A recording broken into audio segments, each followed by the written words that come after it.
Hi, magandang araw po sa inyong lahat. Ayan, so ngayon, ano po kaya ang makikita natin sa ating reading, no, for this day? Ano po kaya ang ating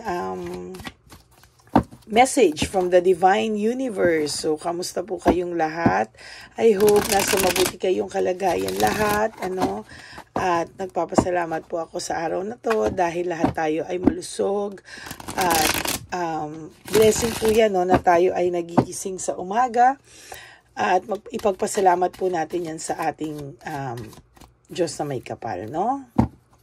Sa mga sa inyo po na gumising na maaga na okay ang gising, magandang balita po yan para naman po sa inyo na mga nalulungkot. Dasal lang po, no? Dasal lang po ang kailangan natin. Natutulungan po tayo ni Ama, no, ng ating Ama na si Almighty Father natin, ano, hindi niya po tayo pababayaan, no. So wag po kayong malungkot at gagabayan niya po tayo. So, ano po ang nag-aantay sa ating mensahe ngayon? Hindi ko pa rin po alam. Kailangan natin bantayan at tingnan at basahin. Ano ba yan? Aga-aga sa oras na to ng araw ng Martes. There's deception and manipulation. May nangyayari pong pangloloko at pagmanipula. May nangyayaring pagmamanipula o niloko, no, ang isang taong martir, no? Isang taong martir na talagang nagtiis, nagmahal. OMG. Pero huwag kang mag-alala dahil yung martir na niloko, no, nakaka-adjust na po, no? Nakakaahon-ahon ka na, no? Kahit papaano nakikita ko na there's still hope, no, na kahit papaano maka-move on ka from this. No, ngayon daw mas pinapakinggan mo na yung isip mo kaysa sa puso mo, no? So, victory and success. Ito ang ano natin, ano, malapit ka na po sa dadating ka doon sa victory and success. Type ko lang po, no? Victory and success. Makakamtan mo yan.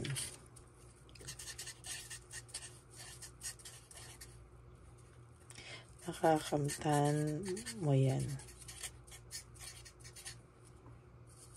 Sabay ng kanyang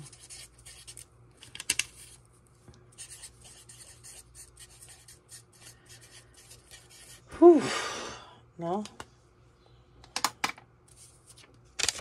Okay. So, ngayon kahit papaano, no, dati kasi wala ang pakialam sa isip mo, no? Panay puso, no? Wala kang, hindi mo iniisip yung, ano yung mga susunod na mangyayari, no? Pero bahala na, bukas, basta mahal ko to, ganyan, no? Lagi mo iniintindi mga bagay-bagay, pag sinisisi ka niya, sasabihin mo, sige na, sorry na, ikaw pa yung magmamakaawa, no? Ikaw pa yung magmamakaawa sa kanya, pero ngayon sabi mo sa sarili mo, tama na, no? Sarili ko naman, okay? Kailangan mo na, sabi dito, na magkaroon ka ng sarili mo na muna, no? Yung decision mo is for yourself muna. No? So, bigla ka nagkaroon ng sudden awareness, no? You want to choose happiness, you want to choose peace of mind, ano? Sa mga oras na to, talagang masasabi ko na kahit papano, pinapakinggan mo na, no? Kahit mahal mo pa siya, mahal mo pa talaga tong taong to, no? Kahit mahal mo pa yung taong to, mas pinakinggan mo na yung isip mo. Wow. No? So, victory and success, makakamtan mo yan, sabay ng kanyang paglubog. So, yung paglubog niya, mga kapatid, ano, dahil sa ikaw naman, ano, na sa totoo lang, pag umayaw ka sa taong to, hindi naman niya kaya, Kaya kung wala kayong communication, sa totoo lang na mayabang tong taong to, ini-stalk ka nito. Believe me, ini-stalk ka nitong taong to. No? Kasi hindi siya makapaniwala na kinaya mong makipaghiwalay or kung ginos ka man ito, blinak ka nito, hindi mo siya hinabol, no? Hindi siya makapaniwala na hindi mo siya hinahabol at hindi ka na nagmamakaawa sa kanya, no? So, magiging failure na siya when it comes to, pag nag-expect pa siya na hahabulin mo siya, no? Sa mga oras na to, mas matindi sa'yo ngayon yung isip mo kesa sa puso mo, no?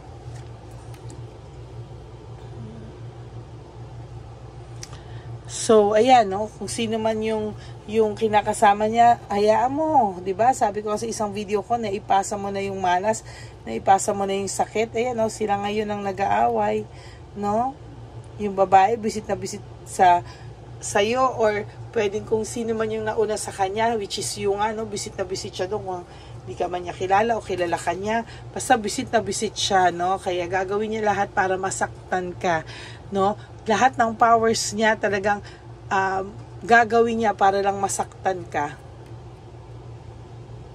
Unresolved issues, no? May emotional baggage siya. Malamang itong taong to, bigla na kayo naghiwalay. Sudden yung paghihiwalay nyo, pwedeng nag-ghost ka, pwedeng ginose ka, pwedeng wala kayong closure. May mga unresolved issues kayo, no, mga kapatid. May mga unresolved issues kayo. Kaya yon ay nagkikreate sa kanya ng emotional baggage. Ano? Ayan, no? Broken family, shattered dreams, broken relationship. Siya po yung sumira, no? Siya po yung sumira ng relationship nyo, pero ang dinadahilan niya, ikaw. Okay to, ha? No? Siya yung sumira, pero ang dinadahilan niya, ikaw daw ang may kasalanan, ba't kayo nasira? No? Gusto niya nasa kanya po, mga kapatid, yung control, no? Gusto niya yung control ng paghihiwalay, no, na ikaw yung magdala ng bigat, no? Ikaw yung magdala ng ano to? Ikaw yung magdala ng bigat, ng konsensya. Yan, 'di ba? Parang ikaw talaga? Bakit ikaw? Grabe naman 'tong lalaking to, na hindi niya talaga ano yung sarili niya. Ika po, hindi ko siya mapaniwalaan, natatawa ako sa kanya. Parang ikaw pa yung talagang kailangan makonsensya para dala-dala mo, no? Para someday, kung gusto niyang bumalik, ikaw yung sisisihin niya na sinira mo sila. So, sana kapatid, huwag kang magpauto. Alam mo, ikaw, yes, ikaw nakausap ko, alam mong hindi mo kasalanan. Alam mong binigay mo lahat, no? Alam mo yan, no? Hindi ka nagpabaya, nawala na nga yung sarili mo, no? Pero siya pa'y naawa sa sarili niya na parang siya pa yung inapi mo. Kaya pag dumating ang araw, tapos siya yung nang iwan, kasalanan mo, no? Siya na yung nang iwan, kasalanan mo pa, no? Tapos pag dumating yung araw na babalikan ka nito or mag-uusap kayo, ikaw yung sisisihin niya, siya pa yung malungkot, aba, hindi ganun, hindi, wag ka magpauto na ikaw lahat, no? Hindi yan, alam mo yan, no? Hindi ikaw ang may kasalanan, no? Wag mong dalhin sa pagkatao mo, wag mong dalhin sa dibdib mo, nakasalanan mo nga. Well, kapatid, alam mo yan, hindi totoo yan, no? Kaya sana, no? Sana, wag mong dalhin yung emotional baggage. Hayaan mo siya yung magdala ng emotional baggage, Hayaan mo siya yung, Diyos ko, alam mo sa sarili mo, kapatid, alam mo sa sarili mo na hindi ikaw ang may kasalanan. So, wag mong dadali ng isang kasalanan na hindi ikaw ang gumawa. Grabe itong taong to. Yung energy ngayon, sinasabi ko, kakaiba, no? Grabe itong lalaking to. Tuesday po kasi ngayon, kaya medyo alam niyo yun, ang bigat ng dating pagka ganito, kasi talagang mararamdaman mo yung feelings nung binabasahan ko, no, kayo at yung lalaki, no. So hilang-hila talaga yung feelings, no, hilang-hila yung energy, no. Kaya sa totoo lang, no, natutuwa ako kasi ngayon kahit papano nararamdaman ko, no, na okay na kayo, no? Kahit papano hindi ka man okay 100%, but you are trying, and yun yung importante, no? Yun yung importante, na you are trying so hard, no? Kahit masakit, kahit masakit, pinipilit mong maging okay.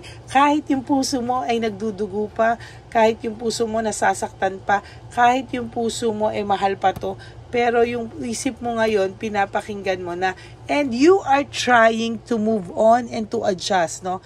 Malayo ka man po sa pag-move on, sa sabi mong move on na ako, but at least, no, you're trying to adjust without this person in your life. And okay yon, baby steps, no, small steps, no. Yung unang hakbang mo, no, sa pag-a-adjust at pag-move on, malaking bagay, kapatid, no? Malaking bagay talaga. Nakakatuwa.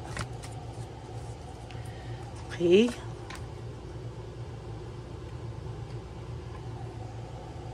Meron kang unexpected good luck na marireceive. And I don't know kung ano yan because unexpected and surprise good luck, no?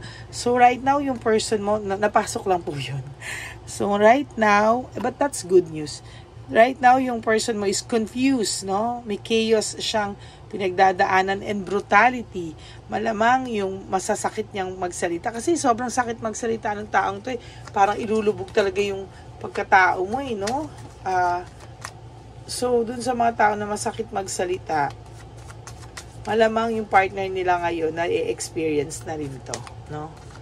In the same way, kung paano kanya sisihin at hindi maintindihan, ganon din, ano? Ganon din ang ginagawa niya, oh. Impulse decision. Malamang yung mga decision nito sa buhay, hindi rin pinag-iisipan talaga, no? Pasok lang ng pasok sa kahit anong klaseng pag ginusto niya, papasukan niya kahit hindi niya alam ano yung mga complications, consequences. Diba? Hindi niya alam yung ganon eh. Group conflict, no? Ipapasukin tong group conflict, oh. Kasama tong babae, no? Kung sino man yung kinakasama niya yun, it's either babae or lalaki, may mangyayari sa kanilang komplikasyon, no? Group conflict, may conflict na mangyayari sa kanila. Malamang yung sinasamahan nito ngayon is still married or hiwalay pero hindi annulled, no? Hindi divorce. May mga anak, no? So, may mga ano to, no? Consequences. For those of you na merong nasa court or ano, huwag kayong mag-alala. Tapangan nyo daw ang sarili nyo, kakayanin nyo to, ha? Tapangan nyo lang yung sarili nyo. Lack of initiative, no? Itong lalaking to ay, dati kayo ang gumagawa ng solusyon sa lahat ng problema niya, ano? Ngayon, wala na siyang aasahan siya lahat, no? Kaya nakukumpara ka rin ito, eh. Kasi yung pag-aasikaso mo, pag-aalaga mo, sinayang niya, no? Hindi niya nakita yun eh. Imbis na nakita niya yun, pero ngayon ang ginawa niya pa, wala. No? Kasi itong lalaking to is selfish. No? Seloso. Pero hindi pa, mayabang pa to, no? Hindi niya ipapakita na seloso siya at insecure, no? Walang direction ang buhay nito, kapatid. Buti na lang talaga wala ka na sa taong to o nagising ka na sa taong to. Wala siyang direction. Kaya pala victory and success yung title nito, no, makakamtan mo to kasi without this person, you will be much better. No? Makakapag-ipon ka, you can take care of yourself, wala kang stress, may peace of mind ka. No? So, umpisa lang yan. Kung nasasaktan ka ngayon, kung feeling mo ay, alam mo yun, kung feeling mo ay na-hurt ka, no? Okay lang yan, kapatid, no? Tuloy lang, no? Tuloy-tuloy lang. Huwag kang hihinto. Tuloyin mo lang yan. Sudden shock, malamang yung paghihiwalay nyo, sudden shock sa'yo, no? Hindi mo inakalang darating kayo sa gano'n. Nagulat ka na lang na nagbago na ang lahat. Nagulat ka na lang malamig na sa'yo. Nagulat ka na lang sawa na sa'yo, no? Nagulat ka na lang may iba na. Paulit-ulit. Hindi na natapos. Nagulat ka na from isang babae may isa pa pala, no? Nagulat ka, hindi ito unang beses na nangyari sa'yo. Pero nagugulat ka, every time nagagawa mo, meron na naman. Ayan, no? Sinasabi sa inyo, for those of you na may legal matters, it's okay, no? Laban lang, no? Hindi ka pababayaan ng Diyos. Laban lang. So, there's conflict between them and their persons right now. Yung kakompetensya mo, yung conflict mo, ayan, there's rivalry, no? Yan. Mag-reflect ka lang daw po sa buhay mo, no? Huwag kang mapapagod na mag-reflect. Isipin mo kung gawa ka daw po ng notes, no? Or journal na doon mo ilagay ano yung mga plans mo sa buhay, anong gusto mong mangyari sa buhay mo. No? Kailangan planuhin mo, kapatid, yung buhay mo, no?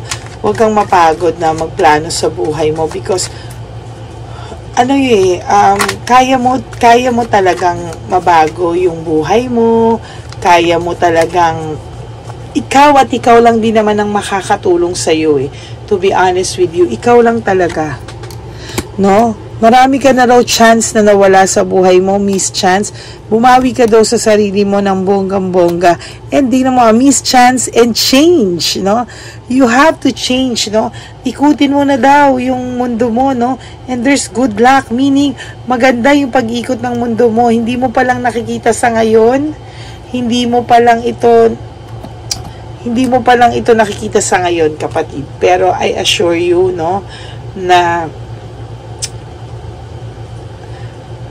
pag inikot mo yung buhay mo, darating ang araw, matutuwa ka sa resulta nito. Yes. No, yun yung nararamdaman ko. Matutuwa ka sa resulta ng buhay mo kapag nagtuloy-tuloy ka lang. Kasi ngayon, hindi mo pa daw nakikita, no, yung future, no? So ngayon, right at this very moment, mabuhay ka lang sa present life mo, sa present, no? And then tuloy-tuloy lang, no? Tuloy-tuloy mo lang daw 'yan. And you will be surprised, no? One day sasabihin mo na lang, tama pala si Lady E. I am so much better and I am okay without this person. Parang sa mga tao na pinagchichismisan ka, sinasabihan ka, ay, tata mo talaga, ganyan-ganyan. No, no? Nagmahal ka lang po, no? And sometimes, hindi ka maiintindihan ng tao na hindi nawala sa sapatos mo or sa shoes mo, no? Pero you have to understand where they're coming from kasi they are only concerned and mahal ka lang po ng mga taong ito, no? I-focus mo daw po sa ibang bagay yung energy mo, no? Kailangan mo daw pong ng motivation, ano? Kailangan mo po ng drive para mas maayos. Dapat daw po, huwag kang tatamad-tamad, huwag kang wala ako sa mood, broken-hearted ako. Huwag daw po, no? Kailangan mas gamitin mo yung energy mo sa ibang bagay, no? Wherein doon ka mas lalong makakabuti sa'yo, no? Gamitin mo daw po ito sa mas makabuluhan. That's the right term. Makabuluhan na bagay, ano? Ipanalo mo daw po yung sitwasyon mo at yung sitwasyon ng puso mo at yung buhay mo. Ipanalo mo raw, win at all costs. Kailangan mong manalo. Kailangan mong ipanalo yung sarili mo. Ikaw lang din ang kakampi mo, no? So, walang iaasahan yung sarili mo ng iba kung hindi ikaw. Be stable daw, no? Mag-ipon ka. Isipin mo yung sarili mo. Huwag labas ng pera. Mag-ipon ka daw po, no? Peace, no? And soon you will, kapag lahat po ito nagawa mo, nilaban mo yung sarili mo ng buong buo, then you will find peace in your life. Peace in your heart. And peace of mind, no? Napakaganda ng baraha mo today, kapatid. It only shows na victory and success are waiting for you. No? Inaantay ka. No? They are waiting for you at kailangan mo ng humakbang, no? Then, ayan, oh. Then, from peace, now you will be successful, happy, may joy and confidence. Wow, ang ganda po. That's the last card, no? Success and happiness and joy, no? After peace of mind, you will have success. So talaga, no? Really, the title will be Victory and Success. Makakamtan mo yan sabay ng kanyang paglubog, no? Kasi ayaw ng taon to makita na nagiging successful ka. Ayaw ng taong to makita na naka-move on ka, no? Mapapahiya siya sa ego niya, no? Hindi niya matatanggap na naka-move on ka. Hindi niya matatanggap na basta hindi niya matatanggap, no? Hindi niya matatanggap talaga. Kaya yung pagiging successful mo at yung victory mo is kabagsakan niya, no? Bagsak, no? Yun yung ano niya, no? Kung kailan ka okay na, ayaw niya yun. Gusto niya naka-ano ka sa kanya, naka-reserve ka sa kanya. Wow, no? Huwag ka papayag na ganon because you deserve better than that, no? You deserve a life full of happiness, joy, success, and you will be victorious, no? May victory nag-aantay sa'yo. Ha? You just have to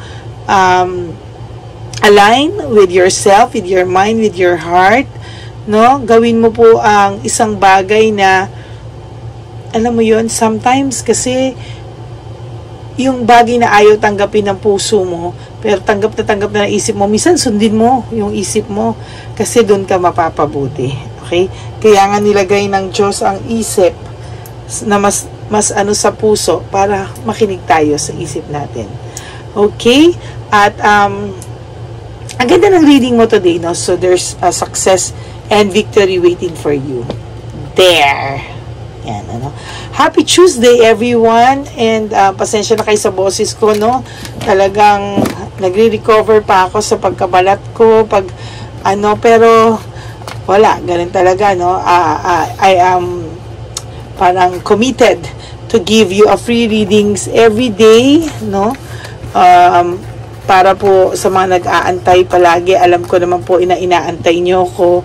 At kaya, hindi rin ako mapakali pag wala pa akong free readings, no? Pero, ayan, no? So, there's free reading po and I have to thank everyone, no? Maraming pong salamat sa inyong lahat, okay? And have a happy Tuesday ahead of you. And I love you all. Thank you.